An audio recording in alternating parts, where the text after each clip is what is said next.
Uma boa noite, pessoal. Nós estamos chegando nessa terça-feira, hoje, dia 4 de junho de 2019. Hoje nós vamos conversar aqui com dois urologistas aqui da nossa cidade, doutor Elias Dávila, que sempre tem aparecido por aqui, sempre tem sido nosso convidado. Boa noite, doutor Elias. Boa noite, Wilson. Boa noite, Brian. Boa noite, Edson. É um prazer voltar a essa casa e falar sobre um assunto que eu gosto muito, depois do Bahia. Pois é, e nós trazemos aqui também, hoje como nosso convidado, um descendente aí, né, dessa família de torcedores do Bahia, que é também urologista, doutor Edson Dávila, que a gente vai, me permita lhe chamar Barão, né, doutor Barão, que está aqui com a gente. Nós vamos tratar de alguns assuntos do interesse aí de muitas pessoas. Boa noite. Boa noite, Wilson. Boa noite, Brian. Boa noite, Elias. E lógico, falar da urologia sempre é importante, sempre é gostoso. E falar do Bahia é melhor ainda, né? Ainda mais nessa atual situação que o nosso Bahia vem vivendo. É mais gostoso ainda. Foi perfeito. Está num momento realmente muito bom o time baiano, o Esporte Clube Bahia, né? Torcida fanática, torcida diferente realmente, a torcida do Bahia. Um abraço aí para todos os tricolores, né, que estão aí ligados com a gente também. Então, Elias, hoje nós vamos falar sobre os problemas relacionados à infecção urinária. Nós vamos trazer esse assunto, é do interesse de muitas pessoas, homens, mulheres, enfim, e vamos tratar desse assunto, dar dicas, informações, e gostaria que o senhor já abrisse aí, nos falando sobre as consequências, o que leva realmente à questão das infecções urinárias. Isso. As infecções urinárias é um assunto muito amplo, né? E nós temos várias causas, vários problemas, várias consequências e várias... algumas, às vezes, até sem muita consequência. Mas ontem eu estava ouvindo no jornal que uma das coisas que agravou o processo do cantor Agnaldo Timóteo, que está internado em Salvador depois do AVC, foi a infecção urinária. Então é muito importante que a gente veja. Eu vou fazer a parte de mediador junto com você, aproveitar as novidades que Edson traz, que é um colega que eu tive a honra de carregar no colo desde pequenininho, e vê-lo formando, estudante ainda, trabalhava comigo, e hoje é um profissional completo, que me honra muito ser o pai e colega de profissão e de trabalho. Teve né? Alguma interferência aí favorável a ser urologista, a escolher essa especialidade? Essa pergunta fica a critério dele. Ele disse que eu fazia algumas opções para ele, contanto que fosse torcedor do Bahia e médico. Tá certo. Mas vamos falar primeiro de infecções tipo, o que é que Edson considera infecções complicadas e não complicadas? Infecções urinárias, a gente divide em infecções urinárias complicadas e não complicadas. Infecções urinárias complicadas, a gente chama de infecções urinárias altas, que são infecções urinárias que têm febre, né, que tem alterações de exame de sangue, que é infecção com leucocitose, né, que é a alteração do hemograma, que é quando normalmente quando tem a febre, você tem alteração do exame de sangue. Normalmente já está associado com algum fator, já está envolvendo o fator alto, que é o fator de rim. Normalmente está associado com alguma patologia, algum cálculo renal, algum tumor obstruindo as vias urinárias, não está deixando a urina passar, e com isso obstrui e a urina vai infeccionar. Eu tenho um costume de brincar com meus pacientes, falo o seguinte termo: água parada dá dengue, urina parada vai dar pus, vai dar infecção. Então, se a urina ficar represada, ela vai dar infecção.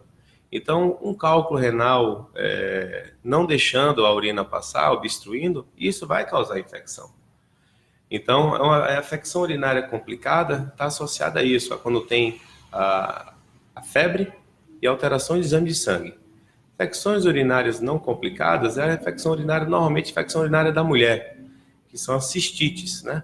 Que são as infecções urinárias baixas, que é aquela infecção que a gente normalmente não precisa de exame de sangue, que é aquele ardor, aquela disúria, aqueles sintomas baixos, que a gente usa um antibiótico normalmente por 3 a 5 dias e consegue tratar, normalmente sem precisar de exame de sangue e sem precisar de exames de imagem. Entre as infecções urinárias não complicadas, né, às vezes mete muito susto na mulher. Ontem eu atendi uma garota que ela chegou dizendo que estava urinando sangue, né? E isso é uma coisa frequente, infecção urinária baixa e cistite, não é?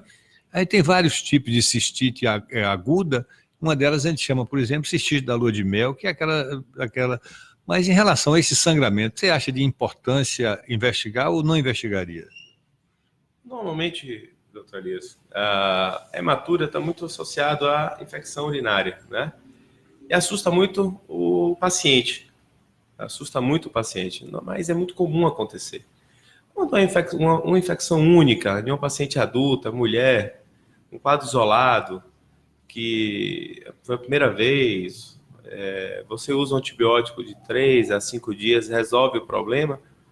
Quando não tem dor lombar, normalmente a gente não tem necessidade de investigar. Lógico, isso a gente está vendo se não tem complicações, se você não tem febre, se você não tem dor lombar forte, de forte intensidade, se você não tem outras complicações. Mas se for só o ardor com a hematúria, quadro único, não tem necessidade de demais exames, não. Mais comum em homens ou mulheres a questão da infecção urinária?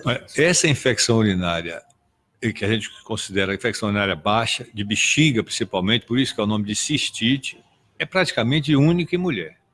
Mulher jovem, de idade adulta e de idade média, e que tem a vida sexual ativa, aumenta a incidência pela penetração de bactérias, não é de ser sexualmente transmissível, não é. Mas o sexo facilita a entrada de bactérias e dá essa infecção. Mas, voltando a essa pergunta, você usaria algum exame de laboratório? Quando você acha importante pedir uma cultura da urina com antibiograma para saber qual é o antibiótico adequado? Normalmente, eu solicito. Normalmente, eu pergunto muito ao paciente como é que está o sintoma dela. Se eu conseguir segurar a paciente até o próximo dia, o paciente chega no meu consultório hoje, eu vou perguntar os sintomas dos pacientes. Se a paciente não está tendo febre, se a paciente está com sintomas, não está tão exacerbados, não está um sintoma muito forte, se eu perguntar a ela se ela consegue segurar até o amanhã para começar um antibiótico, eu solicito sim um sumário de urina com urocultura e já de imediato já começo com o antibiótico. Eu não espero o resultado. Por que isso? Porque se por acaso o antibiótico em 3, 4 dias não estiver fazendo efeito, ela continuar com os sintomas, eu já vou ter o resultado da urocultura, que demora em torno de 5 a 7 dias, e eu já vou tratar com a certeza. Tá? Mas se o paciente já chegar com sintoma muito forte, com ardor muito forte, relatando muita dor, eu já inicio imediatamente e não solicito o exame. Digamos que a gente considere até 2, 3 infecções urinárias por ano normais de uma mulher adulta com vida sexual ativa. Mas quando, a partir daí ou durante isso, você partiria para fazer um exame de imagem, ou uma ultrassom ou uma tomografia desse paciente? No primeiro exame, normalmente eu não solicito. A partir da segunda infecção, mais para tranquilizar a paciente. Não, a gente sabe que é normal sempre eu aviso meu paciente que é normal, isso estudo, é comprovado, de 2 a 3 infecções urinárias, cistites, infecções baixas, sem febre, na mulher por ano. Mas para tranquilizar a paciente, eu solicito, a partir da segunda infecção, no ano, eu já solicito um ultrassom, não solicito tomografia, por causa que é um exame que tem radiação, eu não vejo necessidade inicialmente, o ultrassom é um exame mais barato, é um exame sem radiação, não tem complicação à mulher, então, e nos dá uma imagem completa, a gente vai ver o rim bem, ver se tem dilatação do rim, ver se o rim está funcionando direito, sem problema nenhum. Então, a partir da segunda infecção, lógico, se ela estiver respondendo bem ao tratamento com antibiótico, eu só solicito após isso. Mas se eu começo com antibiótico, a paciente, depois de 4 dias, retorna com os mesmos sintomas, aí eu já solicito o exame de imagem imediato. Ótimo. Doutor Elias, a gente vai para os nossos ouvintes aqui, tem muita gente, viu? Que bom. Vocês dão audiência, viu? Que bom, muita é um prazer. Pergunta, que legal. Vou dar uma lida aqui já com algumas perguntas, alguns questionamentos. Cleide Maia, doutor Elias, grande amigo, ela está colocando aqui. Rita de Cássia, boa noite, meus amigos. Canrobé Almeida, Elza Fernandes, Marcinho Melo, que é vereador, Canrobé, mandando uma boa noite a todos.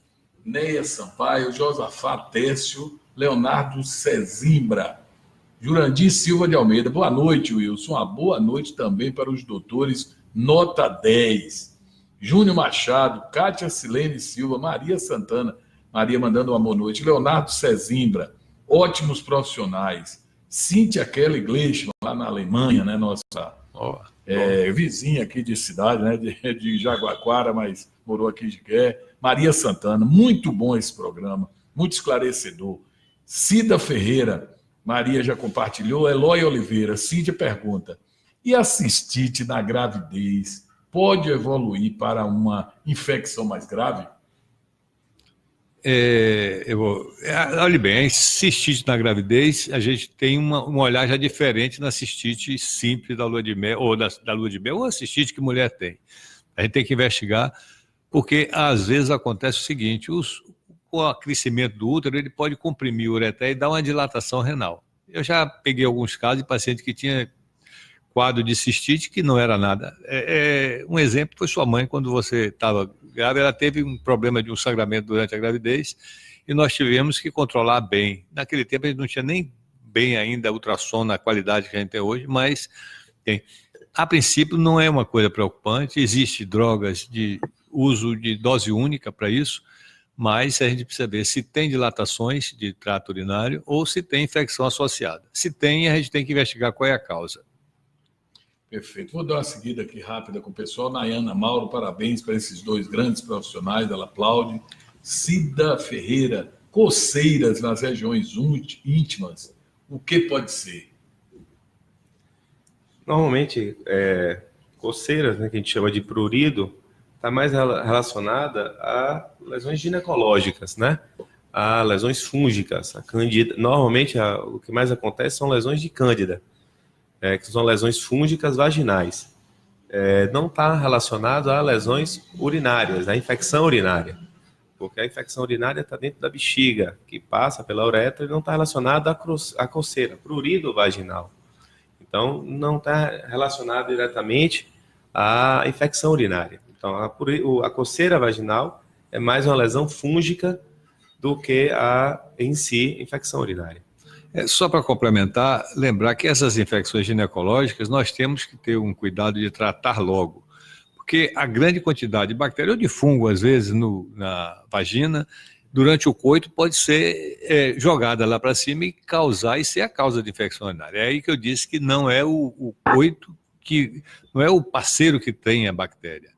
A bactéria é da flora normal, mas quando ela está em grande quantidade, pode ser a causa de uma infecção causada por uma atividade sexual, por exemplo.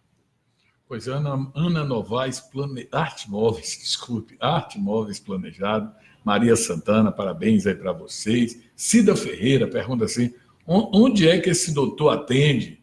Os seus dois aí, onde é que atende? Nós atendemos nos mesmos lugares. Eu estou atendo pela manhã lá na Urocenter, que é ali no Robes Cabral.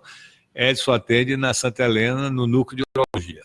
À tarde ele tem uns dias de atender lá na Urocenter e eu tenho meus dias de atender lá no núcleo de urologia no Hospital Santa Helena.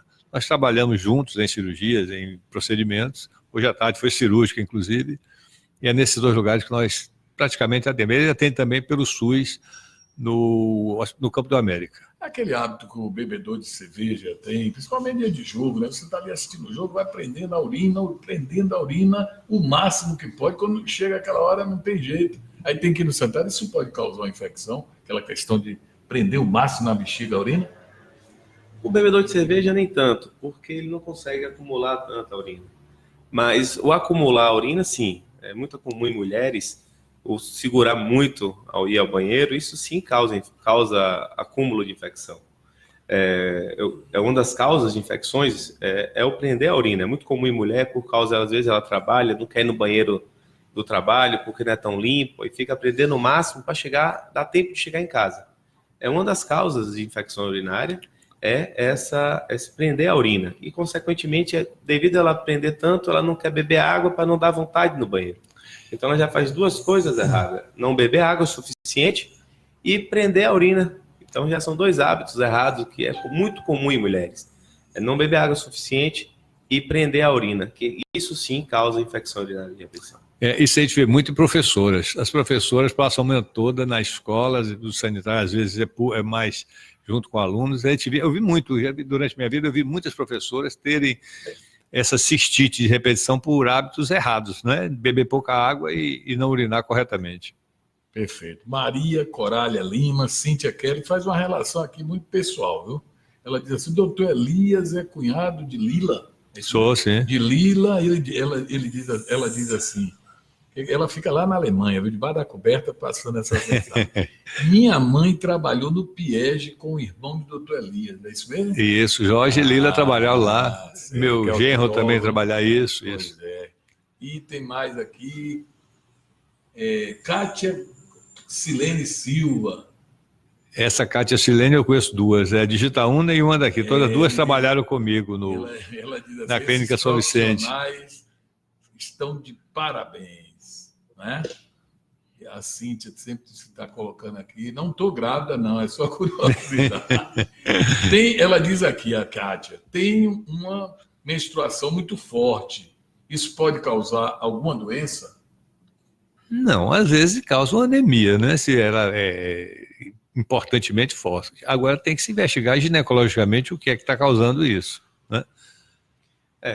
A doença que pode causar é a anemia. Ela tem que investigar o motivo desse fluxo menstrual elevado, porque pode ser um mioma, pode ser endometriose, pode ser alguma patologia ginecológica. Mas a única patologia que isso pode levar a causar é a anemia. Mas tem que investigar o motivo desse fluxo menstrual elevado. Pois é, a Laura Pires Santos está dirigindo uma pergunta aqui para o doutor Barão. A infecção urinária pode prejudicar os rins? Sim, lógico. Um dos motivos de insuficiência renal, levar paciente à hemodiálise, é infecção urinária. Né? Cada vez que a paciente tem uma pielonefrite, uma infecção urinária alta, ela vai causando sequelas, vai causando fibrose. Eu falo com meus pacientes, vai causando tipo queloide dentro do rim. A gente chama de fibroses. E essas fibroses, com o acúmulo da vida, vai levar futuramente, com a infecção urinária de repetição, um problema grave isso no futuro. Então, a infecção urinária renais pode sim levar a um quadro grave e chegar a levar o paciente, lógico, isso não vai ser uma infecção, 2 infecções, isso vai ser durante a vida. Pode sim levar o paciente a levar hemodiálise a um quadro de insuficiência renal crônica e precisar fazer hemodiálise devido se não tiver um tratamento correto.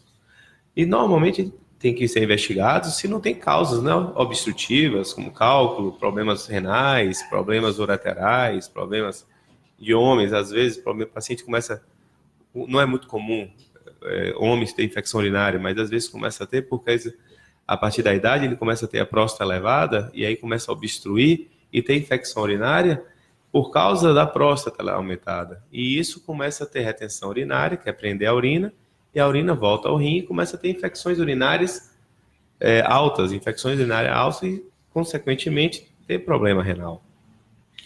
Essa semana passou uma reportagem no Globo News, né, sobre um colega nosso de Jacobina que tirou um cálculo de... Sim, alguém hoje me perguntou para ele perguntar sobre isso. Aquele cálculo, na verdade, é filho do meu, que eu já tirei. Eu já tirei quase que o dobro daquele, né? Na verdade, quando ele tirou, ele passou uma fotografia. Ele é muito amigo nosso, né? Ele faz parte do grupo da gente, quando a gente vai para congresso, participa juntos. Agora à tarde mesmo, a gente estava comprando a passagem para ir para o mesmo congresso, nós vamos para o Congresso Brasileiro de Urologia daqui a 2 meses. Eu estava conversando com o João Kleber. Eu tenho um cálculo de 1,750 kg. Ele só pesou aquele que deu 1,300 kg depois que eu disse, não, o meu é 1,7 kg. Quando eu disse, rapaz, eu me esqueci de pesar, eu medi. Eu digo, então pese e vamos ver. E como carrega aquilo? Rapaz, aquilo é isso que é nesse ponto que eu queria conversar com o Edson aqui, sobre os cálculos. Nós moramos numa cidade muito quente.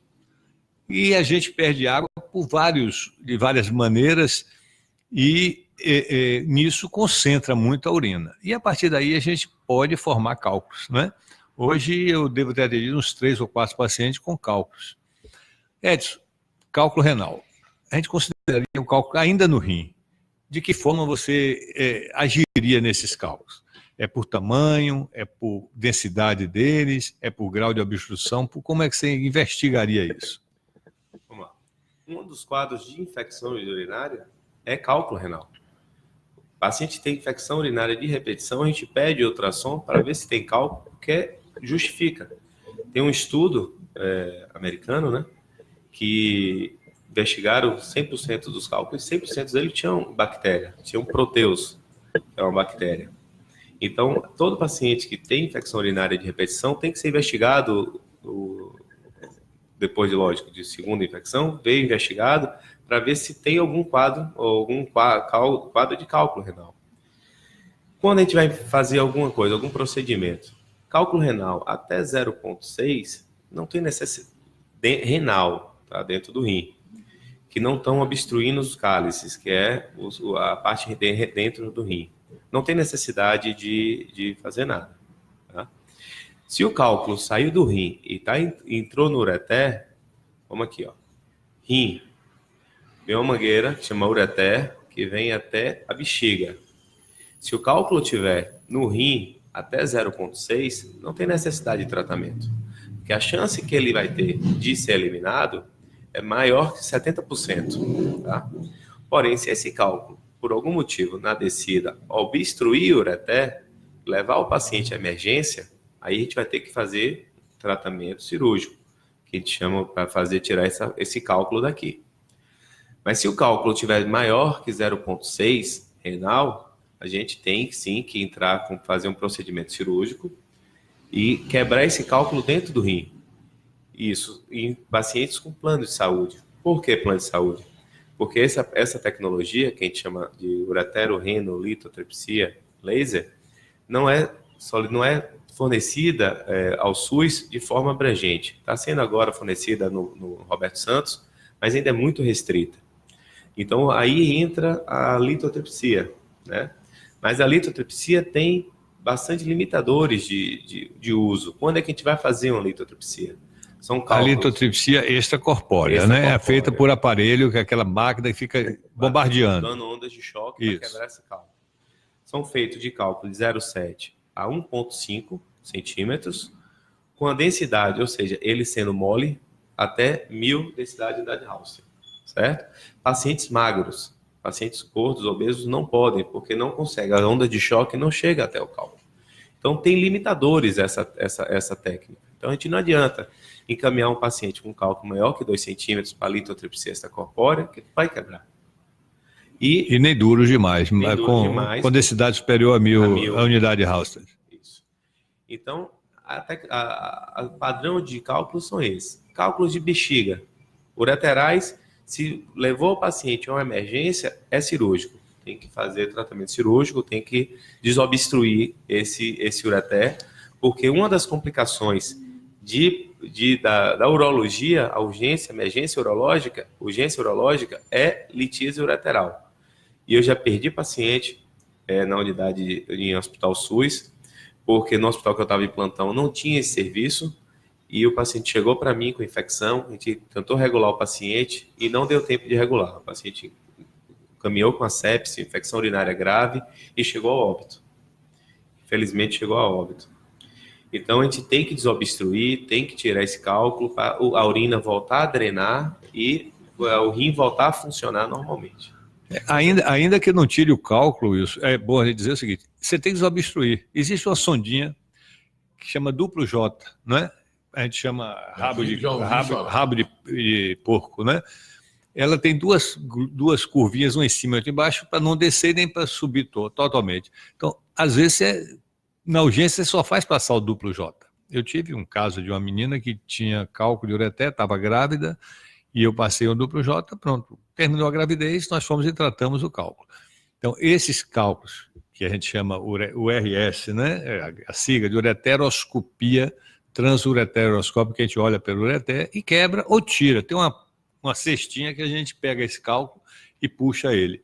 Ou a gente quebra ele para tirar os fragmentos. Essa é craque nisso, faz magnificamente bem isso. Aliás, o grupo de lá nosso que eu trabalho, eu vejo, eu estou falando os que eu estou vendo, não estou citando quem eu não vejo, mas os meninos lá, Edson, Ramon, Bruno e Tarcísio, que é um colega que chegou agora para trabalhar conosco, de boa formação, fazem isso muito bem.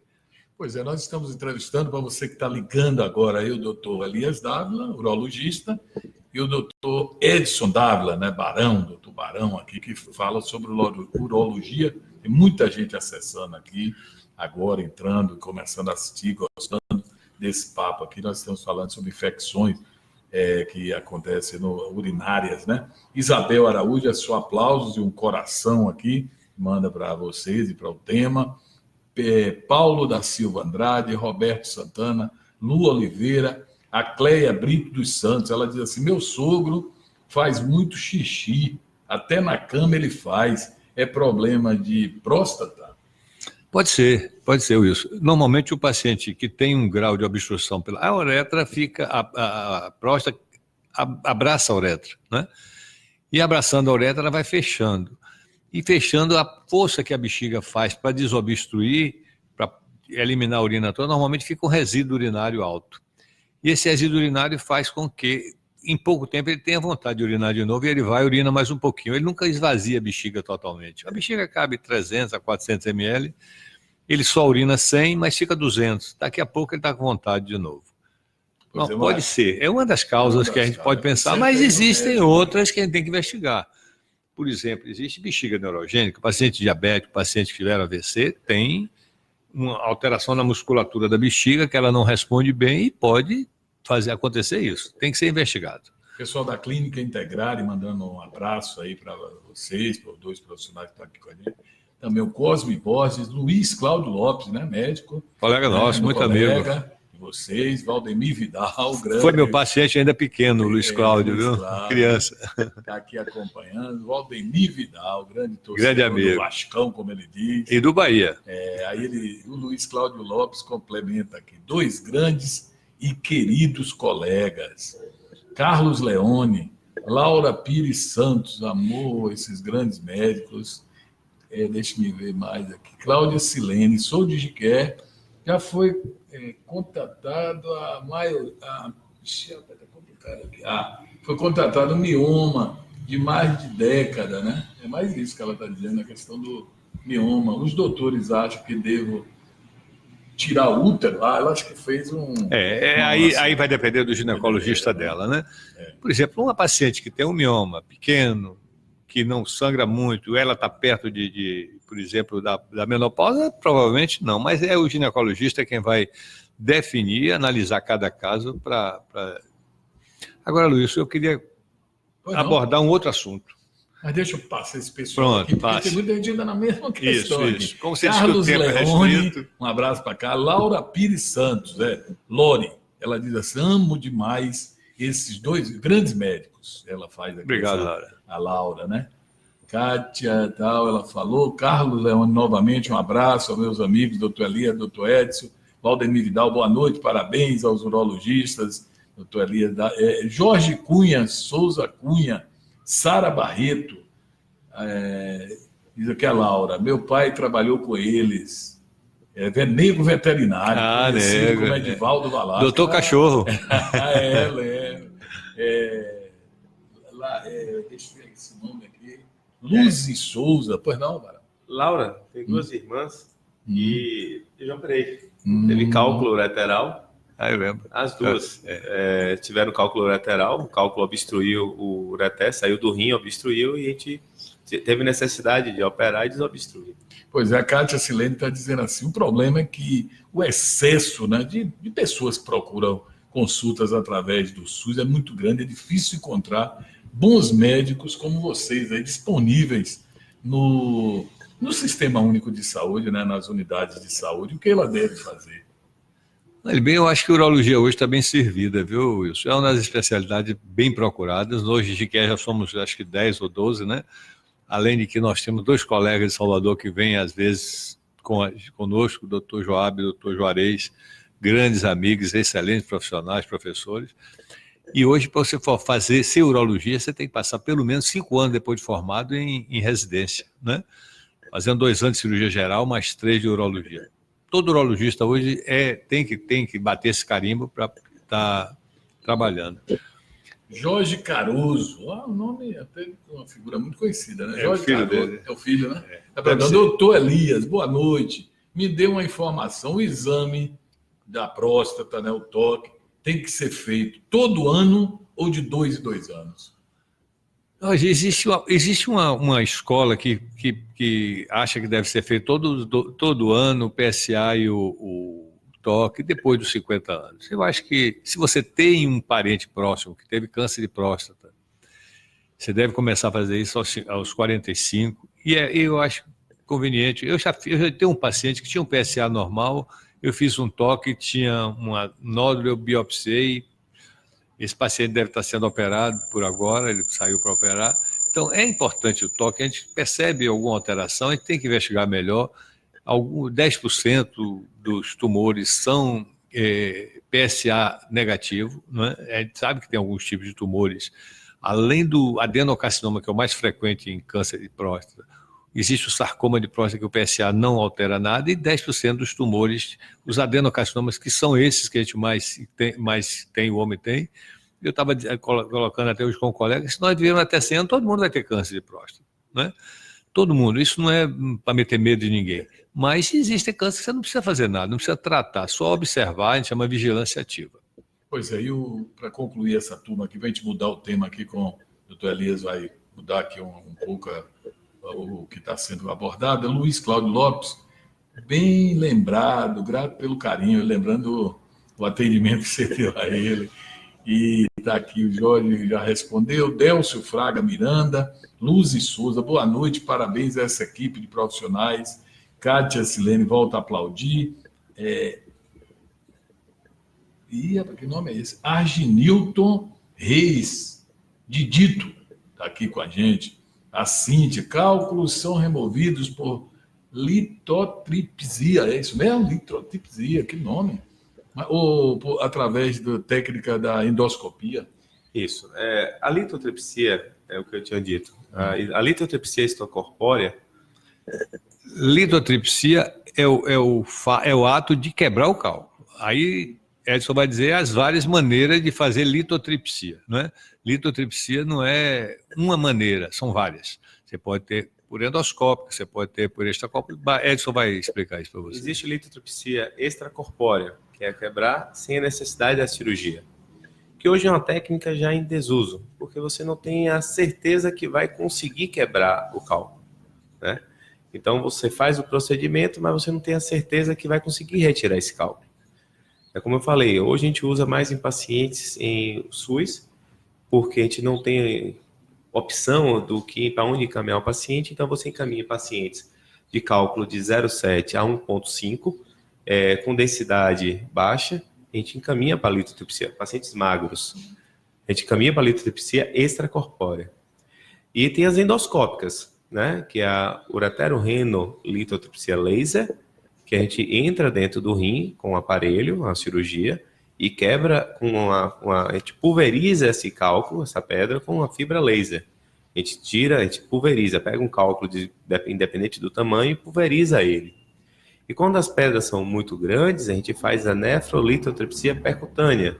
A gente faz um furo nas costas do paciente, entra com o aparelho, quebra essa pedra, diminui em diversos tamanhos menores e tira essas pedras. Então essas normalmente são as técnicas cirúrgicas renais. Tem as técnicas ureterais, que é a URS, que o Dr. Elias falou, e as técnicas de bexiga, de cálculos vesicais, que são a cistolitotripsia. Claro que aquele cálculo que o colega de Jacobina tirou e o que eu tirei aqui não dá para fazer por endoscopia, você tem que fazer aberta, né? Augusto Ney, Sena Ribeiro, e outra pergunta aqui é o Vidal. Quando o paciente observa a urina assim, com aquela cor amarelada, pode ser sintoma de uma infecção urinária? A cor da urina? Isso eu aprendi com meu pai, tá? Eu não falo nunca para o meu paciente a quantidade de água que o paciente tem que beber por dia. Porque isso depende do metabolismo, isso depende da cidade que ele vai morar, isso depende da atividade física do paciente. Eu não quero que um paciente que você beba a mesma quantidade de água que um gari aqui de Jiquié, que corre atrás do caminhão de lixo o dia todo, tem que beber. O gari transpira muito, ele vai suar muito. Então esse paciente tem que beber uma quantidade de água muito grande. Então o que é que eu falo para o meu paciente? Eu quero que ele olhe a cor da urina dele. Eu quero que ele urine quase igual da cor da água que ele bebe. Ele tem que urinar com a urina clarinha, aquele amarelo bem claro. Essa amarela é sua blusa, sua cor. Desbotada. Bem amarelinho, bem claro. Não, amarelo claro.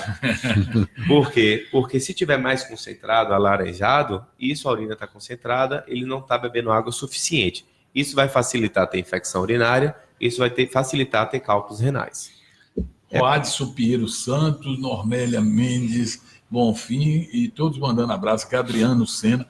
Beleza, eu me lembrei agora nessas colocações do cálculo, eu me lembro daquelas célebres festas lá do Clube do Maçom, e o João Vitor, né, nosso amigo João Vitor, era muito gozador, e de vez em quando ele ia no sanitário, tinha aquele sanitário inox lá do clube, e o pessoal colocava, acho que para evitar o mau cheiro, né? aqueles pedaços de... Naftalina. Não era naftalina, não, era de carvão. E ele, quando voltava para a mesa, ele disse, rapaz, alguém colocou um cálculo renal. O Justino colocou. Ele usava, eu não ia nem dizer. Eu lembro. Um cálculo renal. Aí é a pergunta que eu falei, a pessoa pode expelir esse cálculo renal dessa forma na urina? Expele cálculos pequenos, de abaixo de 3, 5 milímetros, muito pouco, muito poucamente, mais incomoda. Eu tenho um paciente meu que eliminou um cálculo agora de 1 centímetro, um cálculo grande demais. Para o azar desse paciente, ele tinha o outro rim totalmente destruído por cálculo. O rim direito dele era destruído por cálculo. E esse cálculo do rim esquerdo começou a descer. Ele é muito amigo de Paulo, um colega nosso, e Paulo mandou para mim, eu tinha sugerido fazer uma cirurgia de urgência. Esse rapaz quase entra na hemodiálise por isso, né? Obstruiu os 2 rins e ele ficou sem urinar. Por sorte dele, ele realmente caiu a luz lá de cima e ele eliminou esse outro cálculo. Esse rapaz deve estar sendo operado essa semana em Salvador, porque ele conseguiu um encaminhamento para quebrar o cálculo do rim direito. Esses cálculos às vezes são eliminados. A gente vê muito. O Barão teve uma vez um cálculo e ele eliminou. Ele estava bebendo pouca água e ele eliminou o cálculo antes que a gente conseguisse indicar a cirurgia para ele. Ele corre muito também. O senhor ia mudando aí de tema, eu passei aqui algumas... Existem algumas coisas que a gente tem uma dedicação especial, né? Por exemplo, infecção urinária, que é nosso tema, em criança. O que pode ser, por que acontece, como vem a ser, em menino e menina você tem a mesma conduta? Infecção urinária em criança sempre tem que ser investigada. Qualquer infecção urinária em criança tem que ser investigada. Com ultrassom, com exame de urina. Depende de idades, né? Normalmente, isso é importante também, acompanhamento com ultrassom durante a gestação. O ultrassom da gestação, a gente já percebe quando a criança já tem alguma dilatação do rim.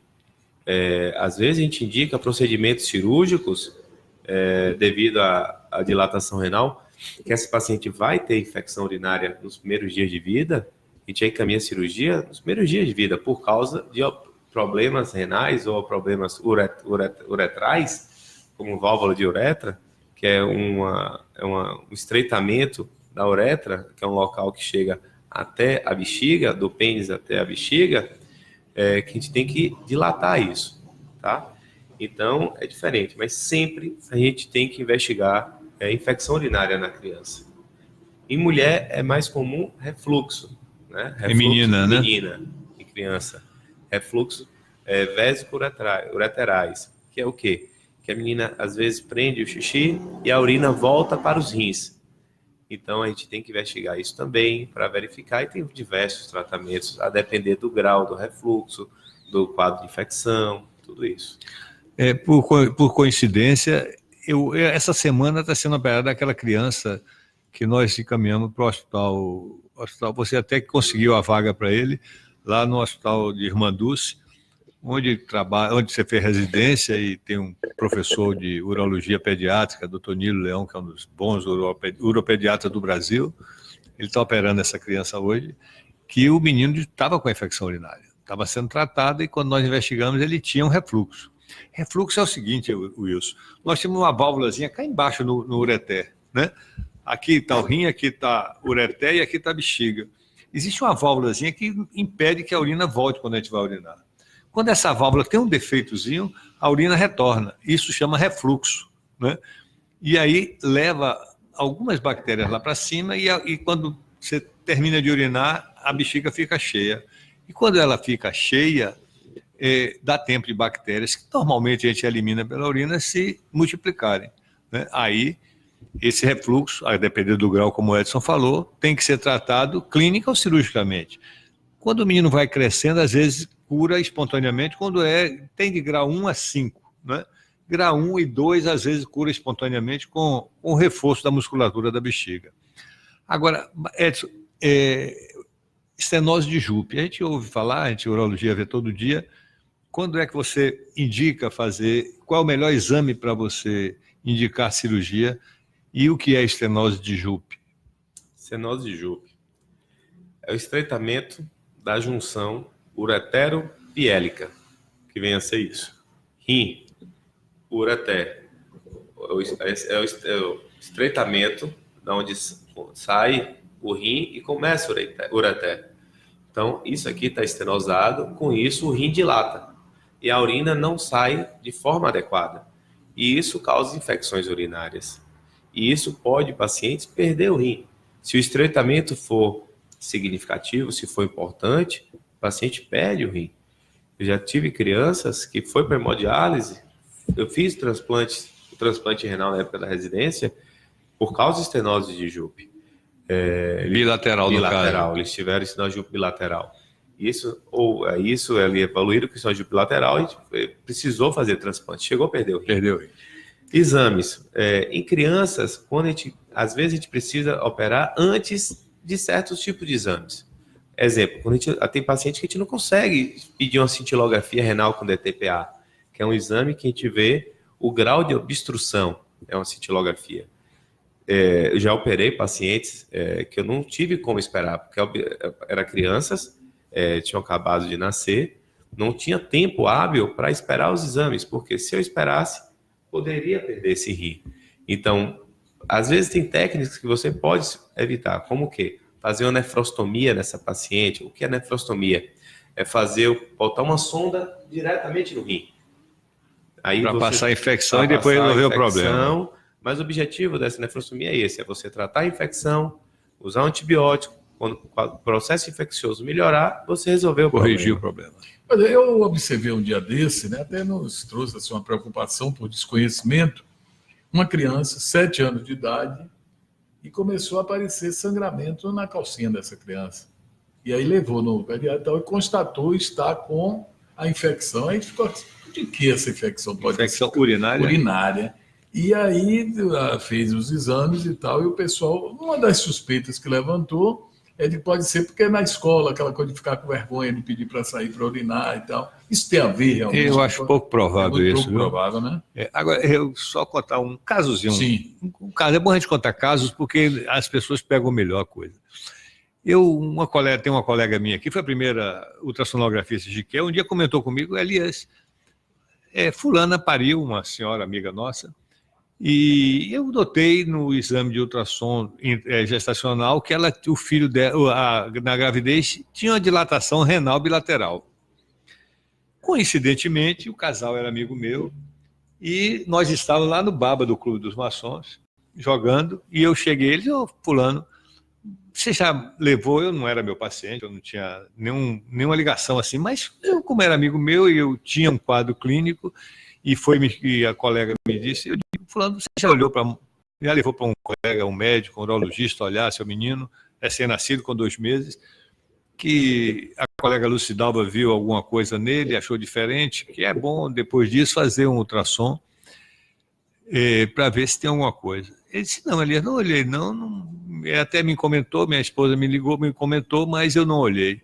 Resultado, nós descobrimos, aí ele me procurou, nós descobrimos que esse menino tinha uma estenose de Jupe bilateral, era uma estenose de Jupe importante.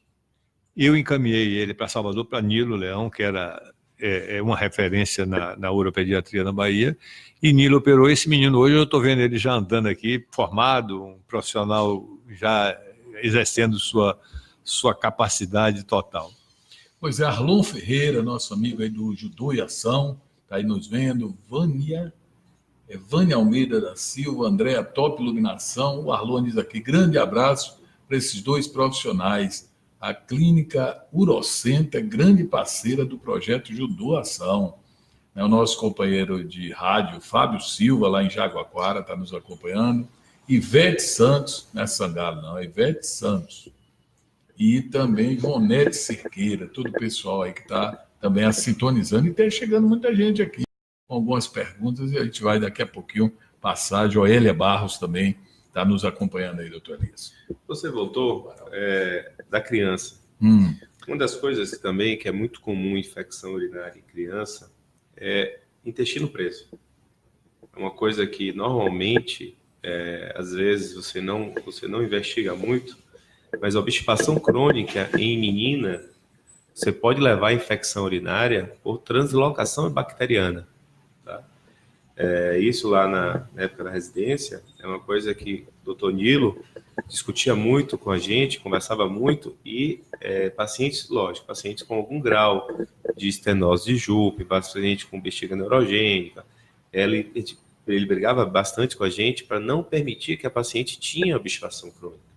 Então, uma das coisas que a gente conversa bem com o paciente, até mulheres, é muito comum mulher ter obstipação crônica, resolver o quadro de obstipação, intestino preso, que é um quadro de infecção urinária, é intestino preso. Então, além de não beber água, de prender a urina, o intestino preso é fundamental, não ter intestino preso para evitar infecções urinárias. Perfeito. Aqui tem um questionamento aqui da Cíntia, ela diz assim, as pessoas, que ela aprendeu, né, com as pessoas de mais idade que ela, que tem assim, que diziam que sentar no chão quente causa problema na bexiga, infecção. É um mito? É mito. É mito? É mito. A gente dizia também que causava hemorroidas, né? Não, é mito. Na verdade, quem tem hemorroida, que a válvula da veia não está boa, o calor pode piorar, mas causar não. Agora eu queria lembrar uma coisa importante. Meninos pequenos que têm fimose muito fechada devem, principalmente aquele que forma uma bolha quando ele vai fazer xixi, ali pode infeccionar e pode ter infecção urinária por causa disso. Então, até fimose pode ser uma causa de infecção urinária e na investigação a gente começa por aí.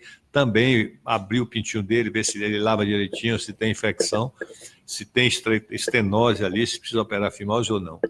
É bom investigar também isso. Agora, por falar em fimose, tem pessoas que ficam adultos, né? Sem fazer aquela coisa de te retirar ou cortar a fimose. Conhece esse cidadão aqui, Elias Dávila Júnior? Entrando aqui também nesse papo, o nome é muito parecido. Esse cara é muito bom, viu? Esse cara é cirurgião buco-maxilo e essas fraturas de mandíbula é com ele lá. Eu vou trazer ele para lhe apresentar aqui para você ver o grande craque lá do Baba da gente. Tá certo. Então, como a gente estava aqui comentando, né, essa questão dessas... Tem muitas... Da fimose, né? Da fimose, que muita gente... né, uma criança não fazer... Então, é aconselhável no nascimento fazer a fimose? Não. Não. A grande maioria das crianças tem que ser acompanhadas. Quando há um estreitamento no prepúcio, naquela pele, ou ele cobre muito a glândula e impede a higiene perfeita, você tem que fazer. Os países subdesenvolvidos são os maiores responsáveis por câncer de pênis e amputações de pênis por câncer causado, na grande maioria, quase totalidade, por câncer de pênis causado por fimose. Então, a presença de um anel que impeça você abrir para lavar direito já é uma indicação de cirurgia de fimose. Perfeito. Aí a gente está aqui com o Geraldo Almeida, que está aqui com a gente também. Grande Geraldo Almeida. Geraldo Almeida está aqui nos acompanhando. Barbicha. É Barbicha, é? Tá certo. E esses temas são muito, assim, a gente observa que desperta muito, né, a curiosidade das pessoas, porque tem muitas coisas que ninguém nem toma muito conhecimento, né, doutor? A procura diária aí na... A urologia é muito extensa, viu, Wilson? Eu costumo dizer que você deve procurar o urologista no início da vida, no meio da vida e no fim da vida, né? Não é fim termo, mas quando criança você tem que ver se ele tem ausência ou alterações nos testículos, né? Que pode ser necessário fazer uma cirurgia. Quando tem alguma hérnia, alguma coisa, quando ele tem fimose e hipospádia, que são doenças do pênis, você deve ir ao urologista para ele investigar. Você deve ir na idade média para orientar o desenvolvimento sexual, a presença de varicocele, a presença de alguma coisa em adolescente. E depois de 50 anos, para a gente investigar por doenças prostáticas, Alguns hábitos, como fumar, são mais propensos a levar câncer de bexiga, né? Alguns hábitos, como beber pouca água, como o Edson disse, são mais propensos. Eu atendi um paciente essa semana que chegou, doutor, eu estou com esse resultado de exame de urina que deu uma alteração aqui. Você sente o quê? Nada. Eu aí fui investigar, nós vamos operar ele depois de amanhã de um cálculo grande no ureter que ele conseguiu chegar cá embaixo, não sei como. Porque aquilo era um cálculo para doer muito. Mas nós vamos operar ele na quinta, né? Na quinta, esse cálculo, porque ele não tinha sintoma. Quer dizer, às vezes é uma doença traiçoeira, realmente, não é? E a investigação tem que ser de acordo com a sintomatologia. No caso dele, foi um acaso, um exame de rotina que ele fez, e nós encontramos essa alteração no exame de urina, que o ultrassom comprovou que tinha alguma coisa, e a tomografia ratificou a necessidade de fazer um procedimento cirúrgico nele. Pois é, e uns 15 dias atrás, o cidadão foi fazer uma ultrassonografia da próstata. Pediu pelo médico, fez. Quando terminou, a médica comentou assim com ele: olha, a sua próstata ainda está pequena e tal e tal. Aí ele falou: então não precisa eu ir no urologista. Ele disse: não, pelo contrário, aqui não está lhe dizendo, vá procurar o urologista, que o que vai detectar a questão da próstata é o urologista, e não a ultrassonografia. Exato. Por que isso? Existem duas coisas. Existe hiperplasia prostática benigna, que é que a gente vê com o ultrassom. Existe o câncer de próstata. O câncer de próstata não é investigado com ultrassom. É investigado com o PSA e o toque retal. Então, o ultrassom não serve para você ver o câncer de próstata. O ultrassom serve para você ver a hiperplasia benigna, o aumento benigno da próstata. Que aí você vai ter alguns sintomas, que é os sintomas da micção, que é o jato urinário. Que a gente brinca com os pacientes, que ele para de mijar, de ter micção forte, começa a mijar no dedão do pé, começa a estragar as sandálias. E isso sim o ultrassom vai servir. E não para evitar de fazer o toque retal. Principalmente porque os cânceres... Você me disse que hoje não ia falar de câncer de próstata, né? Mas você está puxando o assunto. Olha bem, a próstata ela é mais ou menos como esse microfone aqui. Ela fica por baixo, o lóbulo posterior da próstata é o principal local onde nasce o câncer de próstata. Então, pelo toque que a gente percebe pequenos nódulos que ainda não chegou no centro da próstata. Quando um câncer de próstata chegou no centro da próstata, o cara já está sem solução para o problema dele. A gente vai fazer só tratamento paliativo, né? Mas para tratar o câncer de próstata, que tem que ser importante que ele seja descoberto na fase inicial. Pois Chega de próstata. Tem dois comentários aqui que eu acho meio suspeitos, viu? Letícia Rocha Dávila, melhores urologistas. É suspeito, que eu também acho. Eu acho o Elia Júnior os dois melhores bucomaxílares. Faz aqui os aplausos e coloca assim: essa dupla aí é top. Tá bom? Eles dois estão sintonizados aqui com a gente. Doutor Elias, agora vamos para a rodada final. O senhor hoje aqui foi o mediador desse papo com o doutor Barão. Fique à vontade, qualquer tema ou qualquer assunto aí desse tema importante que nós tratamos aqui, você queira colocar, esclarecer, fica à vontade. O senhor tem notado ultimamente, muito frequente em meu consultório, a presença de doença sexualmente transmissível infecciosa, infecção urinária uretral, gonorreia, uretrite não gonocócica. Edson, qual é a sua experiência nisso? A população perdeu medo da camisinha, né? Perdeu medo de doença. Consequentemente, parou de usar a camisinha. Com o controle do AIDS, né? Com o controle do medicamento do AIDS, né? Parou o paciente não morre mais de AIDS por causa do controle com o medicamento, que isso é uma besteira, porque o efeito colateral do medicamento é horrível, né? A diarreia, a náusea, desconforto gástrico é horrível.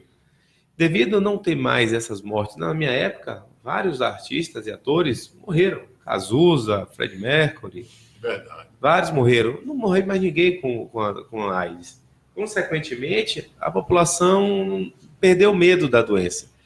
E com isso, parou de usar camisinha. E aí voltou com força total as uretrites, as doenças sexuais que tinham sumido, né? E que voltou. Tinha diminuído, na verdade, né? E também tem outra coisa, Edson, só um comentário assim. Antigamente o cara chegava no consultório, comprava um Tetrex e tomava. Hoje os antibióticos são proibidos a venda, a busca espontânea, e só sai com receita médica. Eles procuram os serviços especializados mais, não é isso? Hoje no meu consultório, todo dia eu trato paciente com condiloma, com HPV. Todo dia eu tenho cauterização por HPV. Numa semana... É aquele cavalo de Cristo, Isso mesmo, né? Isso. Isso, se Deus quiser, futuramente vai acabar com a vacina que vem usando nas crianças e adolescentes. A gonorreia, no mínimo, um paciente por semana, eu venho diagnosticando e venho tratando. Uma vez por semana eu atendo pacientes. Uma doença que tinha acabado, né? Pelo menos nos estudos, a sífilis. Isso eu atendo normalmente em duas, em três semanas, eu tenho paciente com sorologia positiva para sífilis. Então, eu acho isso, o paciente perdeu medo. E outra coisa, começou devido, isso também o paciente antigamente era mais jovens, agora o devido uso dos Viagras, dos Tadalafilas, pacientes da terceira idade, devido ao uso dos medicamentos e procurando o ato sexual fora de casa, começou também a adquirir doença sexualmente transmissível. E não usando preservativo fora de casa. E levando essas doenças para as companheiras também. É o caso de que os coquetéis que surgiram depois da doença, né? Porque no início a doença era doença de homossexual, eles deram mais tempo de vida às pessoas, aí perdeu o medo. Você vê que aquele menino lutador jogador de basquete tá rígido, né? Rígido, vive bem, e ele foi HIV positivo e tratado ainda no início dos coquetéis, né? Mas, na verdade, essa observação é interessante. HPV, de cada 3 pessoas sexualmente ativas, 2 já tiveram contato com alguns dos 100 diferentes tipos de HPV, né? A vacina vai proteger bem, mas não vai proteger todos os tipos de vírus, né? As várias tipos de vírus. Agora, a gente tem que estimular as pessoas a vacinarem, né? Esse hábito de que vacina faz mal, que se descobre, se espalha. Eu tomei a vacina, fiquei gripado, por exemplo. Esqueça, isso não é realidade. Ô, doutor Elias, ontem eu estava com uma pessoa na praça ali batendo um papo, a pessoa, como é que se diz assim? Uma pessoa que entende, não é uma pessoa leiga, uma pessoa. E me estranhou, ela falou assim, eu perguntei, ela estava muito gripada, é amiga nossa, viu, Brian? Aí eu perguntei, você tomou vacina? Não, está gripada.